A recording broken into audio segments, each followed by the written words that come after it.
Assalamualaikum, magandang gabi. Ito ang pasada alas 7 ng Bangsamoro Information Office. Maghatid sa inyo ng balita at impormasyon sa Bangsamoro. Sa ilalim ng alay sa Bangsamoro o ALAB program ng Project Tabang ng Office of the Chief Minister Awad Al-Haj Murad Ibrahim, ang Humanitarian Response and Services ay namahagi kahapon ng tulong sa Simoy Sultan Kudarat, Maguindanao del Norte. Naipamahagi ang 40 to 25 kg sack of rice at food pack sa mga residente ng Kapyanan Housing sa nasabing munisipyo. Laking pasasalamat naman ng mga residente sa handog na tulong ng Project Tabang. Bilang paraan ng pagpapalakas sa mga lokal na pamahalaan na magkaroon ng child-friendly environment, nagpapatuloy ang ginagawang child-friendly local government audit orientation ng Ministry of the Interior and Local Government. Ang CFLGA ay isang results-based assessment tool at annual mandatory audit na dinisenyo upang i-evaluate ang performance ng mga LGU sa pagpapatupad ng mga programa at mga polisiya upang mapalakas at mas maging maayos ang child welfare sa kanilang mga sakop na lugar. Ilan sa mga indicators nito ay ang pagsisiguro na ang LGU ay epektibo at nakasunod sa mga layunin ng child welfare and development. Binigyan diin naman ni Minister of the Interior and Local Government at Member of the Parliament Attorney Shah Elijah Dumama Alba na hindi lamang ito ang isang audit kundi pagpapatunay ng commitment ng BARM government sa kinabukasan ng mga kabataan. Sa pamamagitan din ng mga inisyatibang ito ay magkakaroon ng lakas at motivation ng mga LGU na gumawa ng mas maayos at magandang kapaligiran para sa pag-unlad ng mga kabataan. Nais sa katuparan ng mga tulad nitong aktibidad para sa child welfare sa kooperasyon at pagtutulungan ng LGUs, United Nations Children Fund o UNICEF at Korea International Cooperation Agency o KOICA.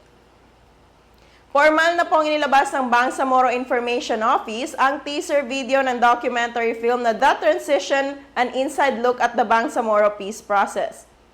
Handog ng Bangsamoro Information Office in association with High Grounds Media, masusing inaral at sinaliksik ng production team ang pagbuo ng documentary film kung saan nakapanayam ng ang mga Bangsamoro leader na higit na may kaalaman sa Bangsamoro Peace Process at ang kasaysayan at kwento nito. Ang documentary film na ito ay magsisilbing inspirasyon at paalala sa ating lahat sa pinagdaanan ng Bangsamoro Peace Process. Mahalaga rin ito upang mabigyang kaalaman ng mga susunod na henerasyon na mas mahalin at pangalagaan ang bunga ng proseso ng pagkamit ng kapayapaan. Inaasahan po na sa buwang ito kung saan gugunitain din ang ika-6 na taong anibersaryo ng pagkakatatag ng Bangsamoro Autonomous Region in Muslim Mindanao, ay isasagawa ang movie screening sa naturang docu-film sa ilang piling sinihan sa rehiyon.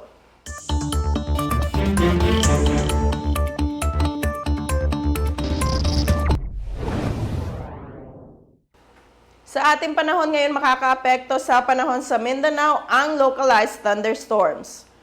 Ayon sa Pag-asa, asahan na makakaranas po tayo ng kalat-kalat na pag-ulan, kaya pinag-iingat po mga nasa low-lying areas sa posibleng flash flood at sa mga nakatira malapit sa bundok naman dahil sa banta ng landslides. Manatili nakaantabay sa mga paalala ng Pag-asa at BARM Ready sa ating panahon ngayon. Sundan ang Facebook pages ng BARM Ready at BARM Ready Weather Update.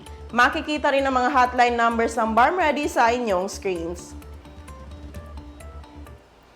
At yan ang mga balitang tampok sa pasada alas 7. Para lagi pong updated sa mga kaganapan at impormasyon sa BARMM, i-like, i-follow at i-share ang official social media accounts ng Bangsamoro Government.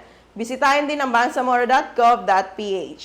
Sa ngalan ng Bangsamoro Information Office, ako po si Prana Cabalo, naghahatid balita sa ngalan ng serbisyo publiko at moral governance.